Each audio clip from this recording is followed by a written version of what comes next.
vientre de los remolinos, piedra de canto rodado, chimbando lleva el magrero su espinal para el otro lado.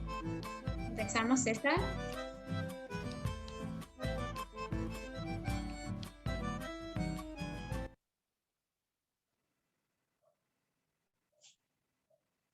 Bueno, buenas tardes a todos y a todas. Le damos la bienvenida a esta charla. Forma parte de un ciclo de charlas que venimos realizando desde el Centro de Estudios Políticos y Sociales Juan Francisco Borges. El Centro de Estudios Políticos y Sociales Juan Francisco Borges tiene el objetivo de investigar, dialogar y debatir acerca de problemáticas que conciernen a nuestra provincia de Santiago del Estero, a nuestro país y la región latinoamericana. En esta ocasión nos reúne un tema, un problema que se viene desarrollando en los últimos años en América Latina, que es, bajo la consigna Lawfare, democracia condicionada. El lawfare significa una guerra judicial que implica el uso político del sistema judicial para lograr la muerte política y jurídica de líderes populares, en beneficio de referentes políticos que representan el poder económico, el poder real, y en connivencia con medios de comunicación hegemónicos. Consideramos que tanto el lawfare como las noticias falsas, las fake news, difundidas por estos medios hegemónicos de comunicación, condicionan y atentan contra la democracia. Para referirse a eso, a este tema, contaremos hoy con la palabra de un compañero muy querido y muy admirado por nosotros, Amado Boudou. Luego de la disertación del compañero Amado, abriremos un espacio de preguntas que las pueden ir dejando en el chat. Luego, al finalizar la disertación, yo procederé a leerlas. Amado Boudou es doctor en Economía, tiene un vasto currículum en cuanto a su formación académica y las funciones que ha desempeñado en gestión pública. Entre otras cosas, se ha desempeñado como docente en diversas casas de estudio, desarrolló varias funciones dentro de la ANSES y, de hecho, fue titular de la misma. Ocupó el cargo de ministro de Economía desde 2009 a 2011, y entre 2011 y 2015 ocupó el cargo de vicepresidente de la República Argentina junto a nuestra compañera Cristina Fernández de Kirchner. Desempeñó un papel decisivo en la recuperación de las AFJP, que significó la base para políticas sociales características del proyecto político nacional y popular que defendemos. Le damos la bienvenida al compañero Amado, y bueno, esperamos que se sienta cómodo en esta charla que organizamos desde Santiago del Estero. También le damos la bienvenida a compañeros y compañeras que se han sumado desde otras provincias, y bueno, le doy la palabra a Amado Boudou. Bueno, Rosario, muchas gracias. Muy buenas tardes a todas y todos. Agradezco muy fuerte esta convocatoria de la agrupación Juan Francisco Borges, del Centro de Estudios Juan Francisco Borges, para poder encontrarnos en tiempos tan difíciles y charlar un poco de los temas del país. En particular, esta convocatoria tiene que ver con el denominado lawfare, que si bien es una palabra extranjera y tal vez no identifica con claridad de lo que estamos hablando, se ha convertido en la forma de identificación, no solo en la Argentina, sino en muchos países. Entonces se ha convertido en un término cómodo para interpretar de qué hablamos. Y como bien decía Rosario, podríamos decir que el lawfare es una intersección entre parte de la prensa comercial, la prensa concentrada, y gran parte del poder judicial en un país. Ahora, no estamos hablando de un tema nuevo, de ninguna manera estamos hablando de un tema nuevo, sino que este tipo de operaciones y este tipo de acciones han existido largamente en la historia. La peculiaridad de esta etapa es su sistematicidad y cómo se ha ido desarrollando, como decía antes, en distintos países. Uno ve el mismo sistema aplicándose en Ecuador, en Brasil, en Paraguay, bueno, en Bolivia con un paso más grave aún, y aquí en la República Argentina, ¿no? Y para mostrar, digamos, que no es un tema nuevo, me voy a permitir recomendar algunas cuestiones artísticas donde aparece retratado con mucha potencia.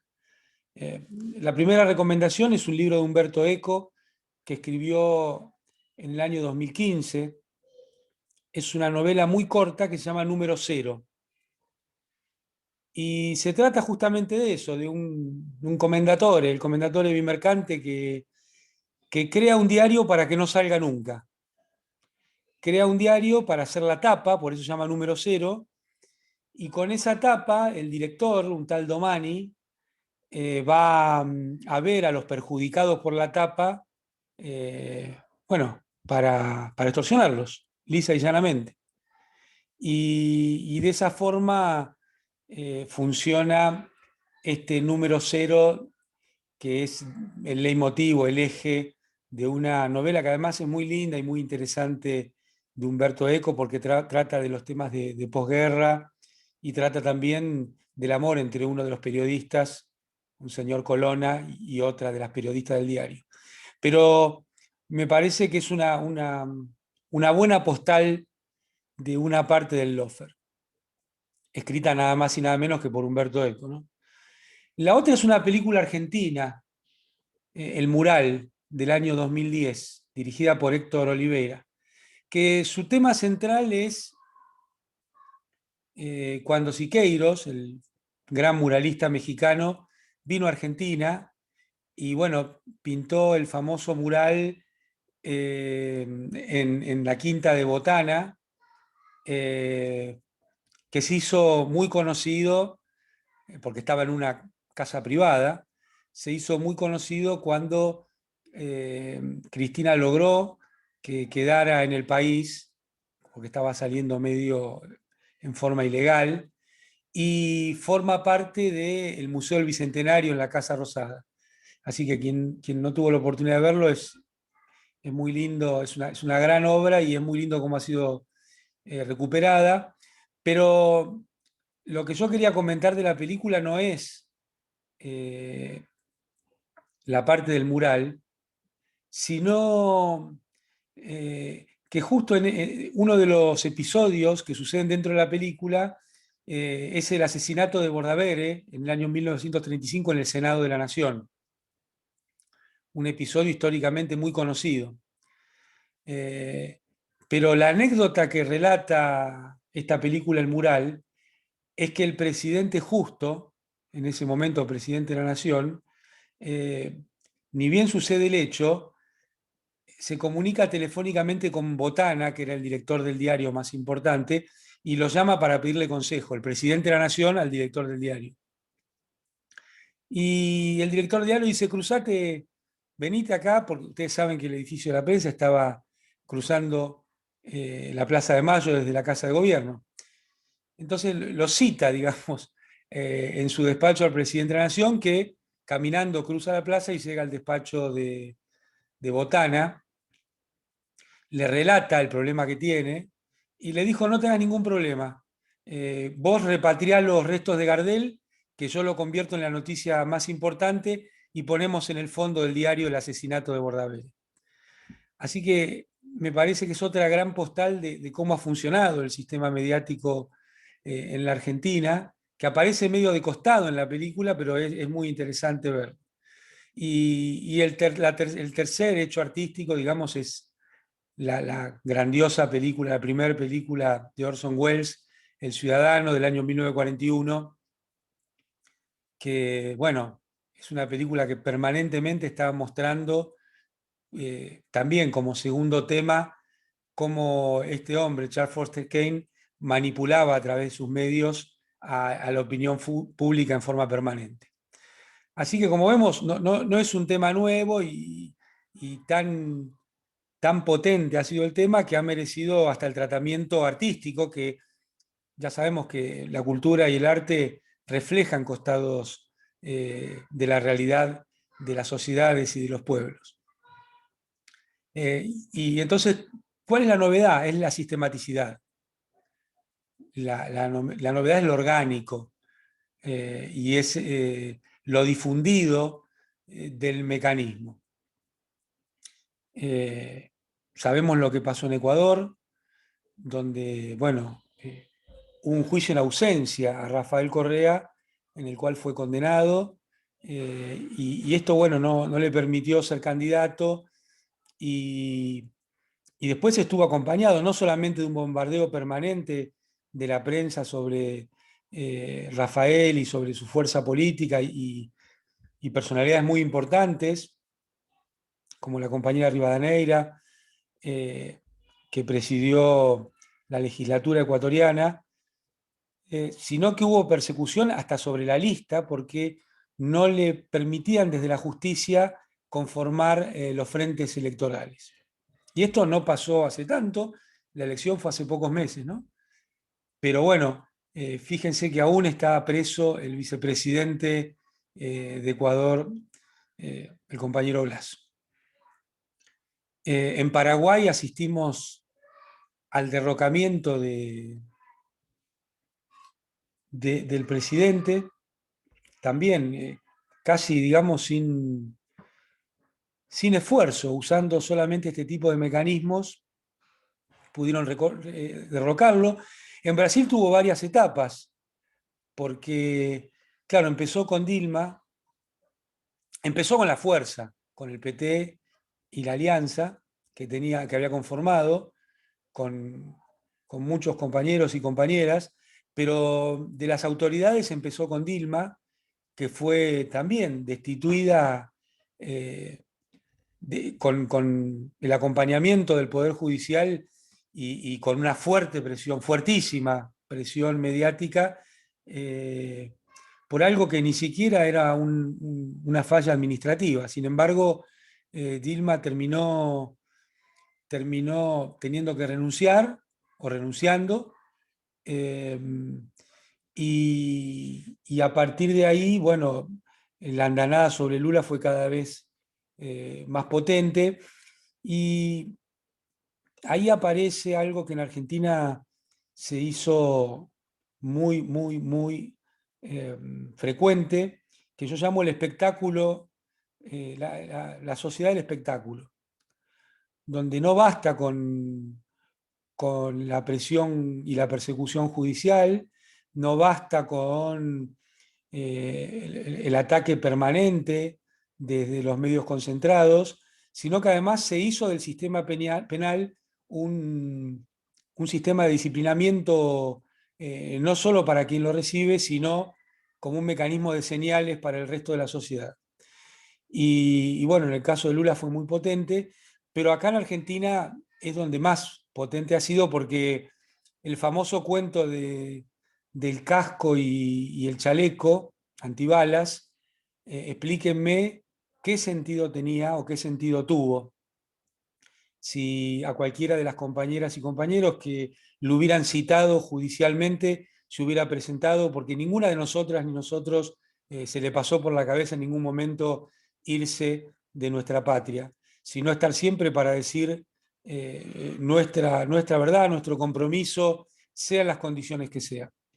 Entonces, claramente montaron Patricia Bullrich, bueno, fundamentalmente Mauricio Macri, el ministro Garabano, con gran parte del Poder Judicial, un espectáculo que remite a las sociedades de antes que existiera justicia penal. Ustedes saben que sociológicamente se llamaba las sociedades de la soberanía, aquellas sociedades donde el rey o el señor feudal castigaba físicamente en la plaza para que todo el pueblo pudiera participar de ese espectáculo. Bueno, eso que era un castigo físico, con tortura, con caballos tirando de los miembros de las personas, quemando los cuerpos, tenía el sentido de que todos supieran quién mandaba, porque la vida de esa persona se perdía. Entonces el objetivo era, por eso se llama la sociedad de la soberanía, que el conjunto de la sociedad viera quién daba las órdenes y que esas órdenes se cumplían atrozmente, y era un espectáculo para, un horrible espectáculo para el resto de la sociedad. Bueno, con el tiempo apareció la justicia penal, apareció otros mecanismos, pero también es cierto que la sociedad de la revolución industrial, la sociedad capitalista, necesitaba otro tipo de esquemas. Y entonces, yo no diría que es por ser más humanitarios, sino simplemente por tener otro formato, aparece lo que se denomina la sociedad del disciplinamiento, donde los castigos y en general la disciplina está vinculada a algún edificio físico. Y así nacen escuelas, cárceles, fábricas, hospitales, donde el sentido es atar físicamente a las personas a un dispositivo de disciplinamiento, a un dispositivo de control social, donde la idea es que los individuos y las individuas que participan de estos esquemas no solo pasen un castigo, sino que salgan listos para formar parte de esa sociedad industrial y ser, entre comillas, productivos para los dueños del capital. Y este es el conjunto de dispositivos y aparatos de dominación, de control, de poder, que, digamos, funcionan desde la revolución industrial hasta hoy. Después hay algunas variantes sobre esto. Algunos autores ya lo llaman la sociedad del control, donde los dispositivos operan sobre la propia subjetividad y logran que las mismas personas sean las que participan de ese disciplinamiento como un deber ser, sin interpretar muchas veces que están actuando contra sus propios intereses. Y en esto las nuevas tecnologías tienen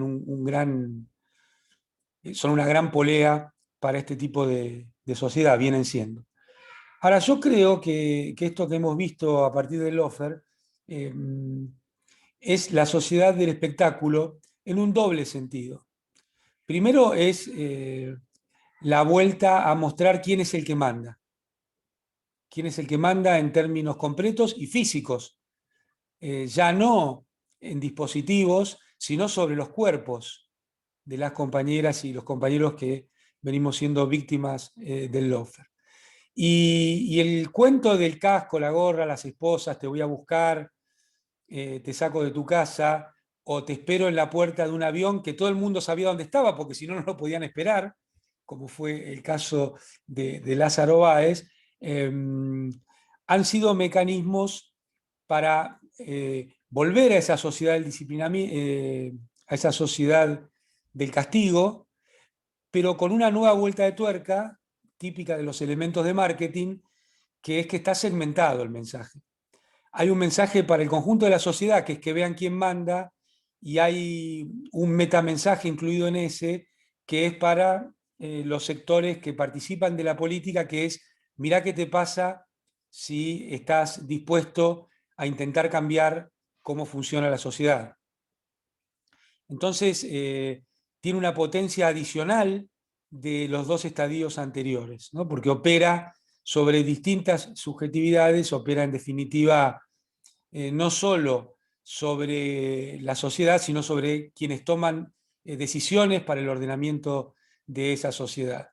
Y por eso yo creo que son mecanismos que, más allá del lógico dolor o sufrimiento que pueda causar en términos individuales, lo importante es el impacto que esto genera sobre el conjunto de la sociedad y sobre sus instituciones, porque en definitiva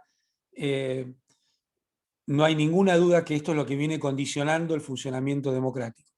En la Argentina no es algo nuevo, ¿no? La Corte Suprema avaló el golpe del 30 y la Corte Suprema de la Revolución Fusiladora no solo avaló el golpe, sino que derogó por un bando la Constitución del 49. Así que tampoco son esquemas nuevos. Otra vez, lo novedoso es lo sistemático y lo difundido de la operación del sistema. Por eso me parece que es muy importante que nuestro presidente, desde el comienzo de su campaña, en sus mensajes en la Asamblea Legislativa y en sus apariciones públicas, siempre viene habló de las catacumbas de la democracia, porque hay que agregarle a este esquema el funcionamiento también de los sistemas de inteligencia, y lo planteó con toda claridad. No es algo que Alberto Fernández dijo el día después de ser elegido presidente o ser ungido por la Asamblea Legislativa después del voto popular, sino que lo viene planteando desde mucho antes. Ahora, creo que también el presidente ha dado un paso muy importante cuando, ante el avasallamiento de la separación de poderes que hizo la Corte Suprema respecto al tema del cuidado de la salud de todas las argentinas y argentinos que planteó el presidente de la Nación a través de un decreto de necesidad de urgencia, bueno, la Corte lo dejó sin efecto. Y creo que el presidente volvió a ser muy valiente en plantear que para él va a estar primero la salud del conjunto de los argentinos, más allá de cualquier cosa que se escriba, pero también fue un paso más allá cuando aclaró que no necesitaba y que no estaba bien que utilizaran las sentencias judiciales para hacerle campaña a otro candidato a presidente.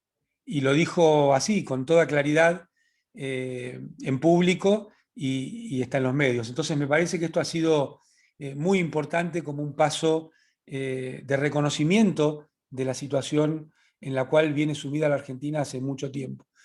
Un párrafo aparte merece la actitud, el valor, la generosidad de Cristina Fernández de Kirchner, ¿no? Quien lo ha planteado en su discurso público, pero también en los propios tribunales cuando le ha tocado enfrentar situaciones totalmente injustas y totalmente armadas. Y la verdad que su palabra es tan importante, tiene tanto peso, que bueno, realmente es un orgullo sentirse siempre representado por lo que ella dice. A nosotros nos había ya tocado decir cosas parecidas a muchas de nosotras y nosotros en los tribunales donde nunca nos callamos, donde aún sabiendo que las condenas estaban escritas, dijimos todo lo que había que decir. Y este es el otro tema, ¿no? Que tenemos un sistema en el cual tenemos parodias de juicios y parodias de sentencias judiciales que convalidan sentencias mediáticas. Las sentencias vienen siendo escritas desde el sistema mediático mucho antes de que se lleven adelante. Y además ha habido situaciones groseras. En la causa que me tocó enfrentar, la causa Chicone, el presidente del tribunal fue ascendido a camarista después de haberme condenado y mandado preso el mismo día, cosa que jamás hacen.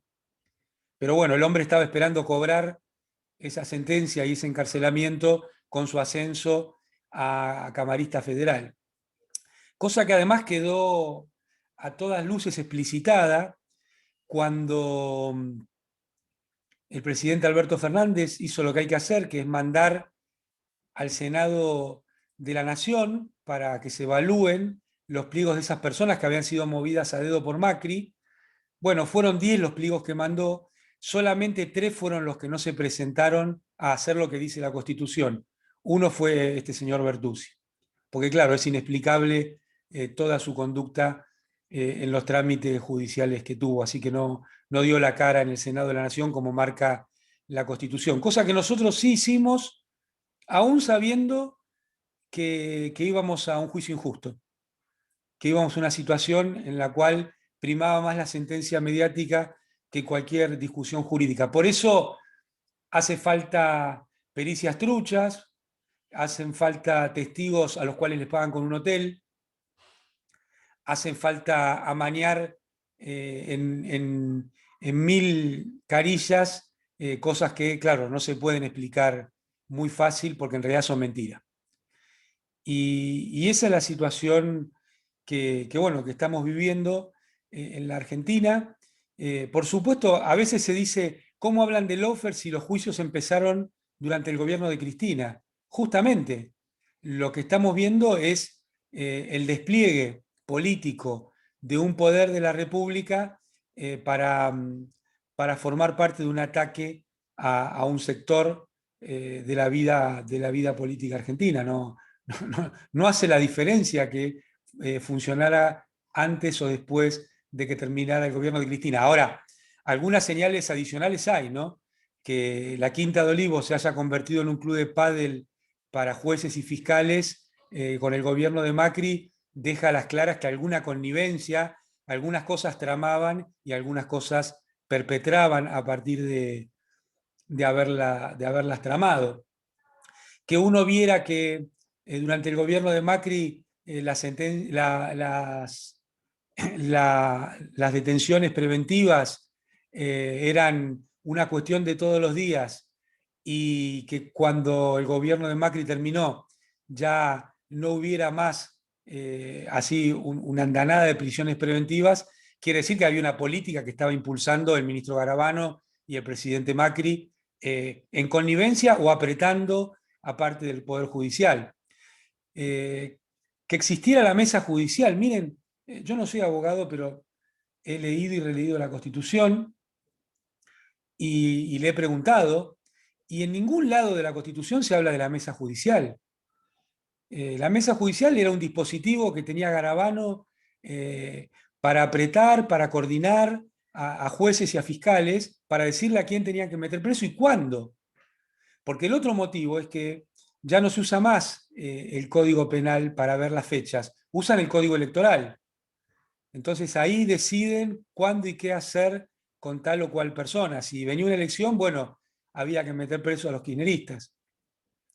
Y lo otro es el tratamiento que se dio, ¿no? Porque a nosotros nos metieron presas y presos en cárceles de máxima seguridad y en el caso de los varones en el pabellón de castigo, originalmente de castigo, de la cárcel de máxima seguridad de Argentina, que es 6-1. Y ahí, claro, en cada uno de los pabellones había kirchneristas y narcotraficantes. Primero, otra vez, para trabajar lo discursivo, trabajar las señales, pero lo otro tenía un sentido operativo, que era utilizar a los presuntos narcotraficantes para cablear e intervenir los teléfonos y poder escuchar nuestras conversaciones. Más grave aún fueron las escuchas, las fotografías, los seguimientos y el listado de las personas que nos iban a visitar a la cárcel. Muchas veces eran compañeras y compañeros, otras amigas y amigos, otras familiares, la familia más cercana, pero peor aún, a veces eran nuestros y nuestras abogados y nuestras abogadas. Entonces en Argentina no había Estado de Derecho durante el gobierno de Macri de ninguna manera, porque si el Poder Ejecutivo, a través del Servicio Penitenciario Federal, que forma parte del Ministerio de Justicia, realizaba escuchas, realizaba seguimientos y hacía escuchas de las conversaciones de los defendidos con sus letrados, bueno, está claro que no había Estado de Derecho durante el gobierno de Macri. Y todo esto salía en los medios con total impunidad, ¿no? Lo de la mesa judicial, ellos hablan de la división de poderes, de la importancia del Poder Judicial independiente. Sin embargo, hemos hasta escuchado apretadas del ministro Garabano un juez para que renuncie por la televisión y la radio. Y bueno, ahora tenemos encima todos los testimonios, todo lo que salió del teléfono del secretario de Macri, todo lo que se fue conociendo a partir de bueno, que hay un poco más de investigación sobre estos temas que estaban totalmente ocultos. Hemos vivido en un estado persecutorio, espía, que escuchaba, que perseguía, con los recursos del Estado Nacional, con los recursos de las argentinas y los argentinos. Porque cuando Macri escuchaba a su familia, como se dijo y salió en los medios, lo haría con sus recursos, quiero creer. Pero esto fue hecho fue un Estado policial, un Estado represivo sobre la vida de las argentinas y los argentinos, y quiero decirlo con todas las letras. Hay una democracia condicionada por estos poderes, pero es mucho peor aún, porque tenemos a la vicepresidenta de la Nación, elegida hace poco tiempo, como la principal perseguida del lawfare en la Argentina. Entonces, una democracia que tiene perseguida a la vicepresidenta de la Nación es una democracia que no tiene destino. El poder popular es muy difícil que pueda ejercerse en esas situaciones. Y además, hemos visto que esto ha tenido otras expresiones que no pasan solo por la persecución y el encarcelamiento, sino el ocultamiento y dejar hacer de otras cuestiones. Porque, fíjense ustedes, ¿no? La Corte se tomó menos de un año para no revisar mi caso, aplicarle lo que se dice un 280 y dejar firme una sentencia sin siquiera mirar las presentaciones que habían hecho dos figuras como Julio Mayer y como Zaffaroni en esa presentación judicial. Ni la miraron. Y lo hicieron en tiempos rapidísimos. Ahora, en el caso del negrito Floreal Avellaneda, que fue asesinado el 15 de abril de 1976, y Omar Rivera y Fernando Verplatzen, parte de la dictadura genocida cívico-militar, fueron condenados en agosto del 2001, aún hoy la Corte no se dignó tratar ese caso. Entonces ahí se entiende por qué también fue el 2-1 a los militares, que quedó en la nada por la fuerza del pueblo en la calle. O el caso del tráfico de armas del gobierno de Menem, 6.500 toneladas de armas traficadas. Tuvo un recorrido de 23 años por la justicia el caso. Y el 4 de octubre del 2018, la Cámara de Casación dijo que no lo podían condenar porque había pasado demasiado tiempo. Entonces, fíjense, ¿no? Esa es la justicia en la Argentina. Si vos formás parte del kirchnerismo, se apuran y no miran las cosas para sacar una condena rápido. Si sos parte de la dictadura genocida o parte del gobierno de Menem, lo pisan para que no tengas condena. Eso es la historia, es la historia verdadera, está, digamos, en las resoluciones judiciales, ¿no? Esto no es un invento, no es nada, está tal cual, se los digo, en las causas. Entonces, ahí hay una cuestión, ¿no? ¿Los jueces son tiempistas o es parte también de la jugada política para defender un sector y perjudicar a otro? Y en definitiva, también podríamos pensarlo en términos del por qué. ¿Por qué sucede esto? Bueno, nosotros lo venimos diciendo hace mucho y acá lo que hay es el intento de imponer un modelo, o de sostener, o de mantener, o de profundizar un modelo socioeconómico en contra de las grandes mayorías. Porque no solo es la persecución a un espacio político, también es no hacer nada con las subas de tarifas. Durante el gobierno de Macri hubo tarifas que aumentaron más de 2.500%. La Corte no tuvo nada que decir en 4 años de esta situación. Durante el gobierno de Macri, Argentina recibió el peor endeudamiento del Fondo Monetario Internacional. Hoy Argentina es el peor país del mundo en cuanto le debe al Fondo Monetario Internacional. No uno de los peores, el peor. La Corte no tuvo nada que decir sobre esto, ni sobre los procedimientos por los cuales se hizo. Ni que hablar del endeudamiento con el sector privado que hubo en esa época. Ni que hablar de las tasas de interés que se pagaron. De esto la Corte no tuvo nada que decir en ningún momento. Entonces, esas dos verdaderas canaletas que dejó Macri en el país, que es la tasa de interés y los precios de los servicios públicos, han destruido no solo la vida de las argentinas y argentinos, sino también el aparato productivo del país. Porque para que 4 o 5 amigos de Macri se enriquezcan, ni siquiera empresas tan importantes como Arcor pudieron ganar plata en tiempos de Macri. Porque claro, estamos acostumbrados a pensar la cuestión de que las tarifas son impagables para las familias, pero también son impagables para las empresas productivas. También son impagables para las y los comerciantes.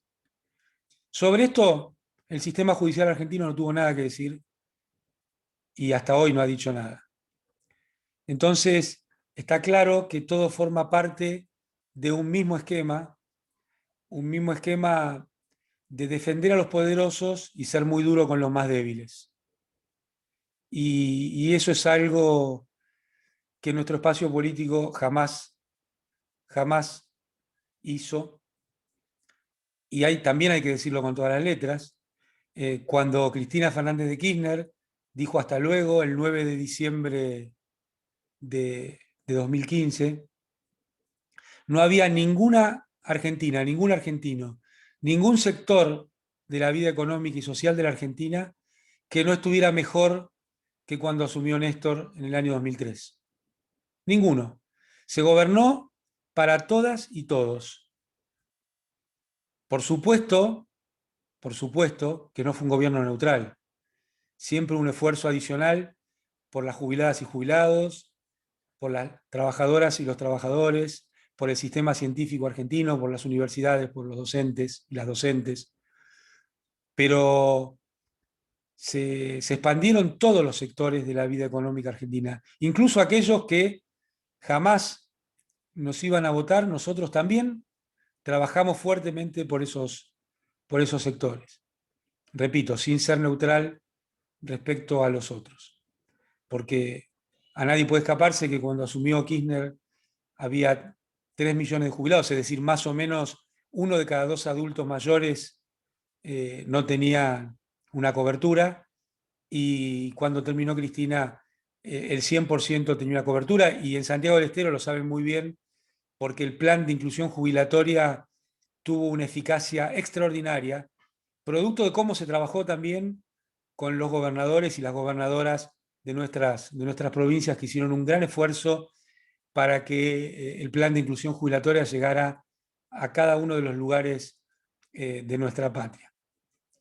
Ni que hablar de las paritarias libres, la obra pública, los puestos de trabajo generados, la defensa de nuestra soberanía, el desendeudamiento, lo que se hizo en ciencia y tecnología, la UH, bueno, la creación de universidades en todos los rincones de la patria.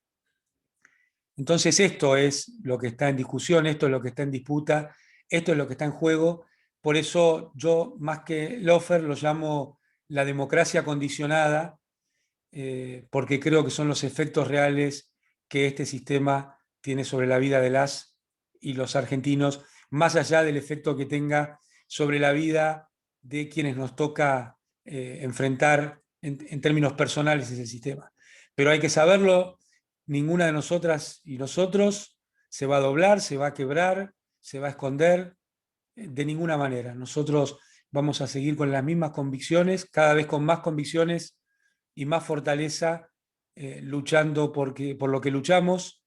Ni siquiera vamos a perder la alegría de luchar por lo que luchamos, porque no tenemos ningún derecho, porque en definitiva lo que pretendemos es una patria libre, justa y soberana. Muchísimas gracias. Gracias, compañero. Un gusto escucharte, verte bien.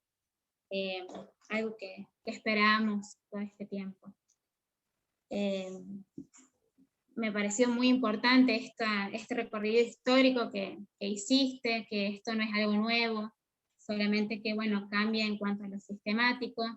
Sabemos que hay un consenso en nuestro país de defensa de la democracia, que bajo ningún aspecto sería posible un golpe de Estado, entonces tienen estas formas, ¿no?, a través del Poder Judicial de poder dar estos golpes blandos y de perseguir a líderes que implican otro proyecto económico.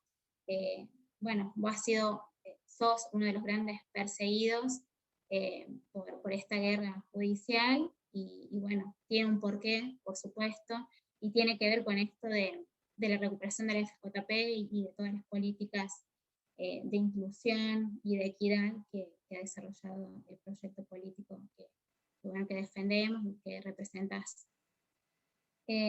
Ahí Paola pregunta cómo se puede combatir esta guerra judicial desde las bases. ¿Querés que te haga las preguntas de a una o prefieres todas? Como vos prefieras, como ustedes quieran. Vamos así a una. Vamos, Rosario. Mira, la respuesta es siempre la misma. Nosotros necesitamos trabajar y fomentar la organización popular, porque esto es a contracorriente de los poderes. Entonces nunca va a haber, cuando una compañera, un compañero asoma avanzando en estos temas, bueno, es atacado, es atacada. Y entonces esto requiere una fuerte organización popular, trabajar mucho en la difusión de estas cuestiones, en formarnos todas y todos cada día más, y en compartir. Esto que estamos haciendo hoy, para mí es un orgullo, un placer poder estar compartiendo con compañeras y compañeros todas estas experiencias, y lo más importante me parece el ida y vuelta de experiencias, porque no hay secretos, no va a haber milagros en esto. Lo que hay que hacer es la organización territorial, la organización popular, ser muy, muy pacientes y trabajar muy fuerte para aprender cada día más y poder compartirlo. Yo creo que a las claras está que Mauricio Macri fue el primer presidente en la Argentina que no pudo reelegir, con el apoyo de los medios, del Fondo Monetario, de las empresas concentradas. Entonces, lo que tenemos que ver es que la organización popular da resultado. No tenemos que bajonearnos, no tenemos que ponernos tristes cuando muchas veces las cosas no salen como uno sale, porque el tiempo histórico no es el tiempo de cada una de nosotras. El tiempo histórico es lo que puede construir el conjunto del pueblo. Y quizá alguna de nosotras o nosotros no nos toque verlo. Poco importa. Poco le importa a la historia y poco le importa al pueblo. Nosotros tenemos que abonar a eso como si cada día fuera el último día. Y dejar de lado cualquier vanidad, cualquier cuestión personal en esa construcción, porque es una construcción colectiva o no existe. Perfecto.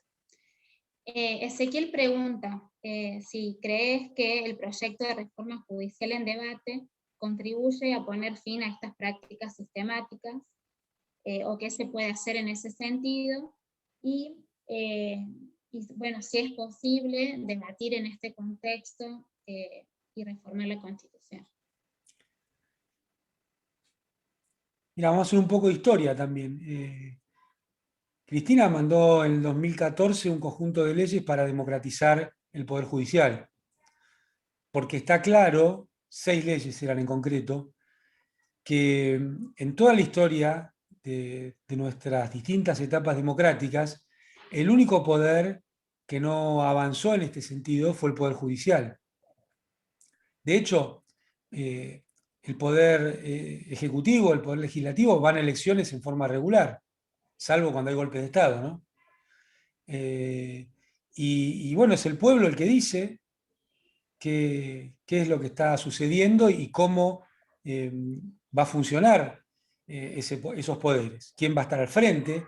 ¿Quiénes van a conformar esos poderes? Bueno, esto no pasa en el poder judicial, que es, si hay un poder que tiene rémoras monárquicas, rémoras aristocráticas, rémoras oligárquicas, es el poder judicial, donde uno ve además que se repiten los apellidos. Entonces tiene un sistema muy endógeno, muy endogámico de funcionamiento, que bueno, es una característica típica de las aristocracias, ¿no? Y las oligarquías. Entonces, cuando se mandaron esas leyes, que salieron votadas por el poder, que el pueblo de la Argentina votó en ambas cámaras, fue el propio Poder Judicial el que no permitió que se pusieran en funcionamiento. Entonces, ahí hay un problema que es político, ¿no es cierto? Que se va agravando con algunos comportamientos de la oposición. Fíjense ustedes, cuando la oposición, cuando un miembro de la oposición va a una discusión, a un debate en el Congreso, que tiene una conformación que surge de la Constitución Nacional, no es decisión ni de Cristina, ni de Alberto, ni de nadie. Surge esa composición de lo que marca la Constitución. Sale votada una ley, inmediatamente después de haber perdido la votación dicen la vamos a judicializar. Entonces, están denigrando al propio poder al cual ellos pertenecen. Están vaciando de contenido democrático al poder legislativo en este caso. O cuando el gobierno de la Ciudad de Buenos Aires judicializa una medida que tendrían que estar discutiendo los ejecutivos, en el marco del federalismo de la República Argentina. Entonces, ellos mismos, claro, porque saben que han tenido el respaldo de ese poder judicial más allá de la ley, lo han tenido en términos de lawfare. Por eso es que tan sueltos de cuerpo dicen, lo vamos a judicializar. Ahora, a partir de ahí el presidente ha marcado y ha enviado proyectos de ley. Seguramente son pasos importantes y seguramente al mismo tiempo son pasos insuficientes. Y lo importante es ir viendo cómo el sistema político logra que el sistema judicial haga su tarea y no haga política. O mejor dicho, no use las sentencias para hacer política. No use las decisiones judiciales para hacer política. Me parece que esto, otra vez, requiere no solo la capacidad y el compromiso de nuestros dirigentes que tienen responsabilidades de gestión, cargos ejecutivos, cargos en el legislativo, sino que también requiere de la organización popular para acompañar esas decisiones de quienes las llevan adelante. Porque si no, no está claro lo que está en juego. Totalmente. Lo más cómodo sería decir, bueno, que lo hagan, pero creo que no es ni justo ni inteligente. Lo que siempre se requiere es organización popular. Y esto ya, miren, cuando uno lee la obra de Sampay, que fue el gran organizador de las ideas de Perón en la Constitución del 49, pero después también participó siempre de la actividad académica, nacional e internacional. Él nunca dejaba de lado la importancia que tenían la organización popular en la construcción de la Constitución o de las decisiones de piezas de este tipo, porque no son cuestiones jurídicas. O no son solo cuestiones jurídicas. Bien, ahí Eliana pregunta si hay manera de vencer el lawfare con la dificultad que presenta los poderes judiciales. Bueno, un poco recién hablar eso de la estructura, digamos, que tiene el poder judicial, ¿no? Esto de, bueno, no son elegidos popularmente, son vitalicios. Yo creo que además, Eliana, o a todas y todos, es muy importante trabajar en la economía nacional, porque hay sectores que, bueno, en la época de Néstor y Cristina les fue muy bien y después lo fundieron. Sin embargo, a veces no ven la interrelación entre la política y los resultados que obtienen. Porque nadie me va a decir que una actividad se rompía el alma en la época de Néstor y Cristina y se tiró a chanta en la época de Macri. Yo creo que siempre se rompieron el alma igual, o profesionales de clase media. Ahora, la diferencia de resultado está en lo que estaba pasando con la comunidad, con el conjunto, con el modelo de país. Y esto me parece que también hay que hacer un esfuerzo en el debate, en la discusión, en el ida y vuelta, para llevar nuestra verdad relativa a los oídos de otros sectores también. Hay otra pregunta, es la última que te voy a hacer. Creo que eres Silvia. Primero se puede empezar con la reforma ordinaria y luego con la judicial, con la de la justicia federal.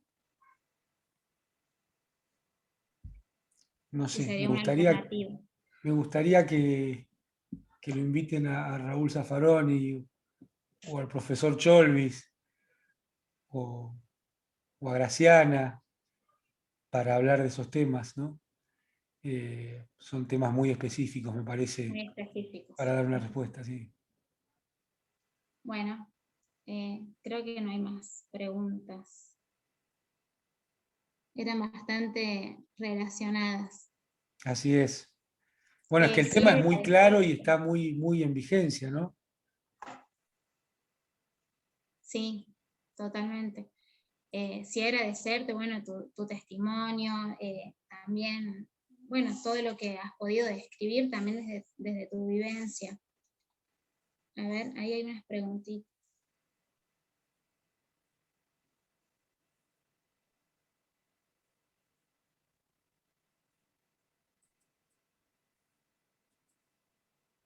No, bueno, sobre la organización popular, ¿cómo lo ves en la actualidad? Yo creo que la organización popular ha sido uno de los motivos por los cuales se logró que el campo nacional y popular vuelva al gobierno. Eso de no haber bajado los brazos, aún en situaciones muy complejas, aún en situaciones muy difíciles, porque claro, cuando alguien la pasa mal, su familia la pasa mal, se pierde el trabajo, caen los ingresos, se hace más difícil, ¿no?